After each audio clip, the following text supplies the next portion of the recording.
So yeah, hi.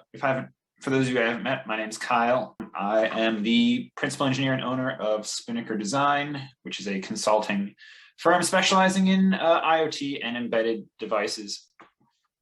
So I figured I'd sort of give, since it's just like a quick 15-minute presentation, I would give a like 10,000 foot overview of like how to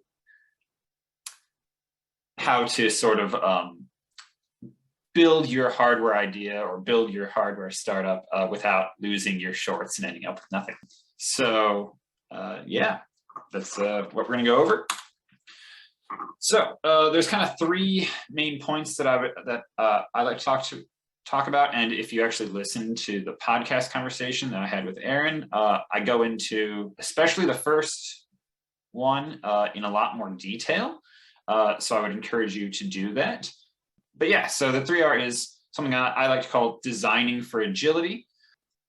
And then once you're in that mindset, it's very important that you choose who you collaborate very carefully. And then as your project's going, the thing that I like to tell people is you always want to be focused on sort of what your end goal is and what the actual problem you're trying to solve. And you want to be pragmatic about everything else. And we'll go into why when we get there. So first up, yeah, designing for agility. Since you're all kind of in like a startup-y engineering kind of a meetup right now, I presume you're at least aware of sort of agile practices or, hardware or lean development, lean startup. Kind of choose your corporate buzzwords there. But basically, lean is great if you're doing a startup. It's really important that you do customer development, talk to your customers, try to build MVPs, do all of that stuff. But it's also really important to keep in mind that lean practices, they came out of software. Eric Ries, the guy who wrote the first book, was at Second Life, which is a software company. A lot of the other guys that have written a lot of books in that space or spoken in that space came from software companies. So taking some of those practices and applying them to hardware without kind of thinking about the ramifications of that can really destroy your project.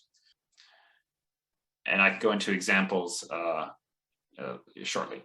But it's really important to keep in mind that hardware companies, they're not software companies, right? They have real fixed costs. You have lead times. You have margins, which are incredibly important. Most software companies do not really think about like per user margin. Like your per user cost on software products is typically almost zero.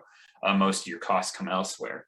And you have inventory, which means that, if you make 5,000 of something, and then as you're talking to your customers, you realize that they actually want feature X that isn't in there, well, you have to write off 5,000 units of inventory, which depending on your thing could be thousands, hundreds of thousands, millions of dollars, right? So that can kill you.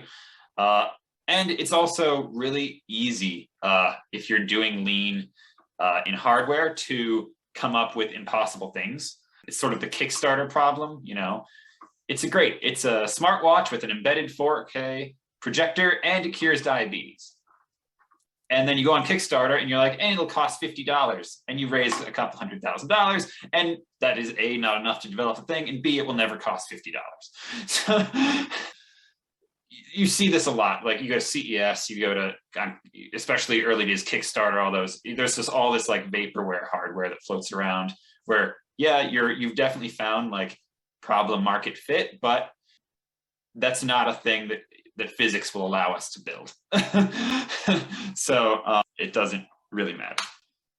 So the kind of solution to that is to really focus on when you're doing your early prototypes, when you're doing your customer development, you want to make sure your prototypes or even your first couple versions you want them to be as like big and chunky and overpowered as your market and your customers and your testers will allow. What this does is it means that as you're learning from them, as you're having those conversations with customers, as you're getting feedback from the market, maybe you're selling, maybe you have beta users, maybe you have demos, at this point you're asking for money and you're getting real feedback from the market. if you overspec a lot of things, or you include things that maybe you're not using yet, you have the ability to just use software and maybe some other agile things to not to give that to them without having to re-engineer a V2, right? So some really good examples, probably the big one, overspecking your battery in early versions is a great idea. It's very easy to talk to an industrial designer, talk to, your customers, come up with something that is beautiful and tiny and runs for about 30 minutes before it dies. Including wireless antennas, so you can add Bluetooth or functionality or Wi-Fi or Zigbee or whatever IoT thing you want to add. I'm a huge fan of using embedded Linux on early prototypes. This could be anything from like some larger things like a Raspberry Pi down to there are some embedded Linux modules that run, say, Android from Qualcomm you can use. There's one called the Omega 2, which is an all-in-one little thing. It's about yay big. They're great because on Linux, you can even use high-power programming languages like Python or to make a lot of progress very quickly and be very agile without getting bogged down in low-level embedded C hardware drivers for speculative features you may or may not need. And it's great to make it big, chunky, and probably ugly because then you can use 3D printers and you don't have to worry about tooling costs. You don't have to worry about, design for manufacturing. You can kind of keep going.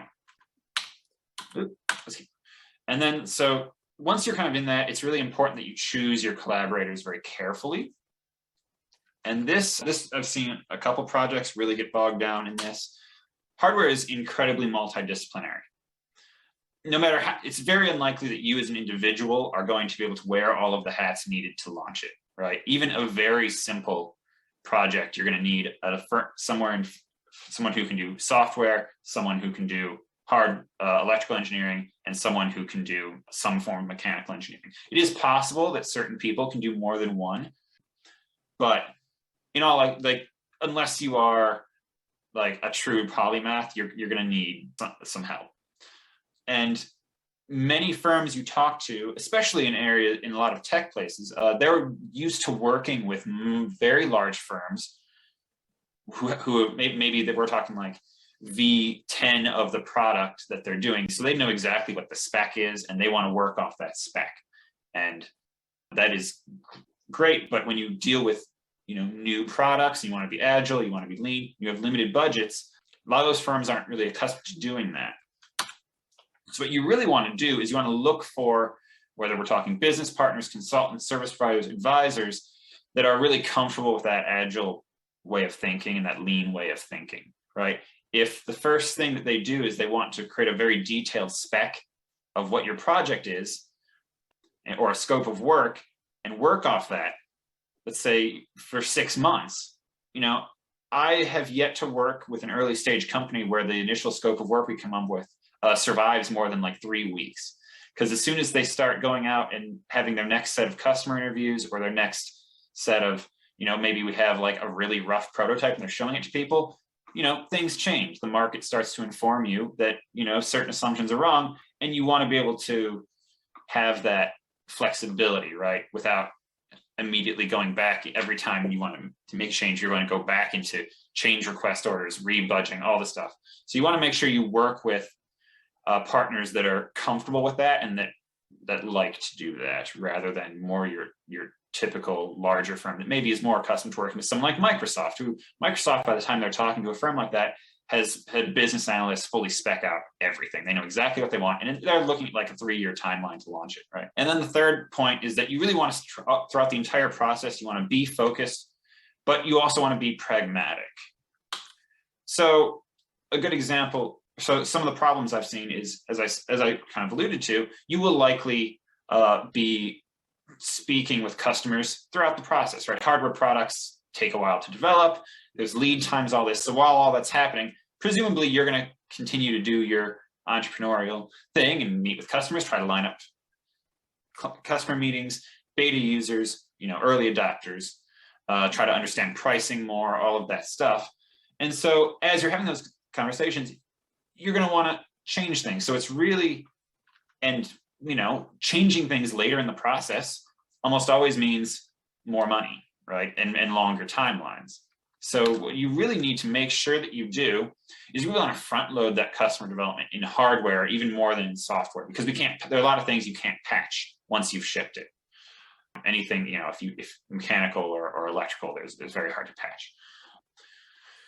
So you really want to understand what the V in your minimum viable product is. What are the things that you must have, that people will use it and that people will buy it, and what aren't. And so you want to be very focused on delivering those things, the problem market fit, the solution to that problem. And other things you can have a vision, you can have a lot of, ideas, but you need to be fluid to make sure that you don't sacrifice those. So a really good example in some of the things I've worked on is I've worked on some medical wearables before. Obviously, like the key thing is that you can prove to the FDA that it does the medical thing that you're telling it to do. So gathering that data, running those clinical trials that you need to do, all of that stuff is like the most important thing, because otherwise you can't sell it.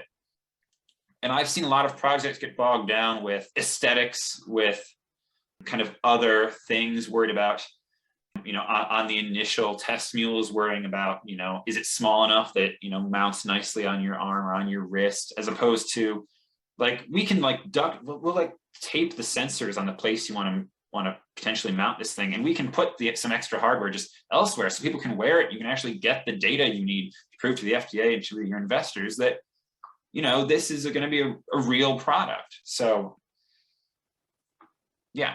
And as Aaron mentioned, as I mentioned, my company is Spinnaker Design. I'm Kyle, and you can contact me if you want to talk about any of these points at really any of the methods here. I think I kept it to 15 minutes. Good job.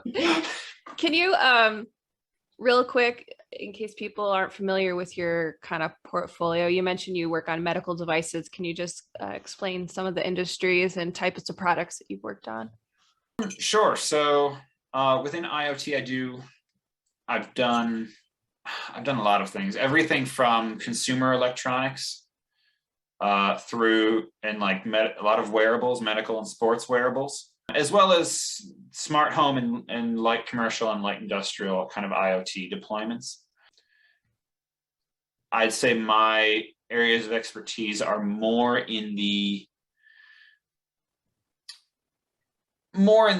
higher power type products, rather than like extreme low power IoT type things, where you're dealing with these incredibly specific microcontrollers that are very, very niche. I do a lot more with like embedded Linux, with higher power controllers, because when you deal with IoT, right, to interact with the internet, there's a certain amount of power typically you need to run, unless you're going to get pretty extreme. And especially if you want to get to market quickly, it's kind of important that you work with kind of off-the-shelf things that are almost ready to be connected, rather than trying to do a lot of it yourself. And that's why you said to overspec the battery power, which is a great tip. It's surprisingly easy once you have a successful product to find ways to make it more energy efficient, and surprisingly hard to ensure that a very speculative design is going to hit a certain battery target. Great stuff. Are there any questions? You can drop in the chat or just ask them directly. You guys can take yourself. There you go. I had a question. You said that there's this over-speccing side, and then there's like really focusing on the minimum viable side. And, that there's, calling out slightly different things, it seems like. So can you clarify when you're narrowing down to a minimum and when you're over-speccing, like what's the distinction? Sure. So yeah, so when we talk about minimum viable product, the minimum is sort of the minimum. We're talking about like the feature set from like a business, a market standpoint, right? So this is, it needs to be, let's say it's let's just use like a smart light. You have a new smart light, because those are pretty understandable. So it needs to, be a light. You need to be able to turn it on and off via the internet, probably with some app. And you probably also want to be able to turn it off with something on your wall. And depending on your customers, maybe you also want to turn it off with Alexa, okay? So that's like the minimum. We're talking about minimum feature set, not minimum specs, because I know it's kind of confusing. So when you think about a large computer, cheaper computers have lower specs. But when we talk about embedded hardware, cheaper things things that are cheaper to get out the door and to build are often bigger, because it gets very expensive to get very small.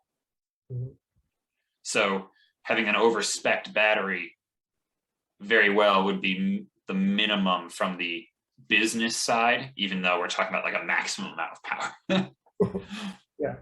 Okay. Okay.